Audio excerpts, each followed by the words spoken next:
شباب الأمة، بغيت نسولكم شنو هي الموت؟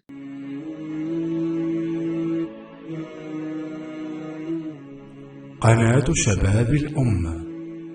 هذا سؤال كنت أملو بزاف، وفي كل فيديو غتلقاوني ضروري ما نهضر عليه. علاش؟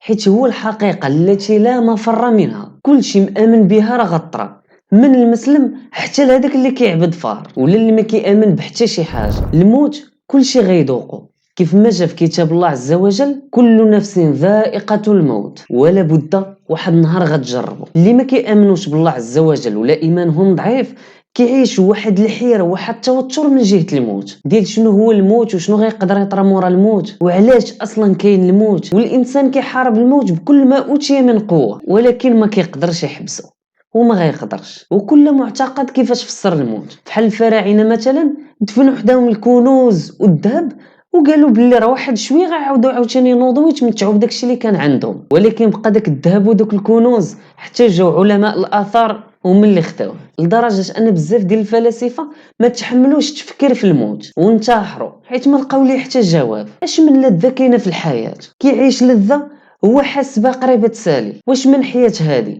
حتى الانسان كيقرب يسالي البني ديال حياته وكيموت. هنا الاسلام عنده نظره اخرى للموت. الموت بالنسبه للاسلام هو بحال القطار ولا التران ولا وسيله نقل من واحد البلاصه كنتي مسافر فيها اللي هي الدنيا لداركم اللي هي الدار الاخره، او بمعنى اخر الجنه. الذين تتوفاهم الملائكه الطيبين يقولون سلام عليكم ادخلوا الجنه بما كنتم تعملون. العبد الصالح المؤمن متشوق للموت ومتشوق لقاء الله عز وجل ومتشوق لوعد الله سبحانه وكيترجى رحمته الواسعه. وفي نفس الوقت كاين واحد الخوف من العقاب ديال الله عز وجل باش كتوازن حياته وباش يحكم نفسه، وكيبقى ما بين الخوف والرجاء. حياة المؤمن امن وسلام في الدنيا حيت عارف ان هادشي ما غيساليش هنا، ومورا الموت عارف ان رحمه الله عز وجل واسعه، وعارف ان من استقام وخاف مقام ربه فان الجنه هي المأوى. ولكن الجهه الاخرى اللي قلبها مسلسل مع الشهوات والدنيا وداك التعلق المرضي اللي كيكون غافل على الموت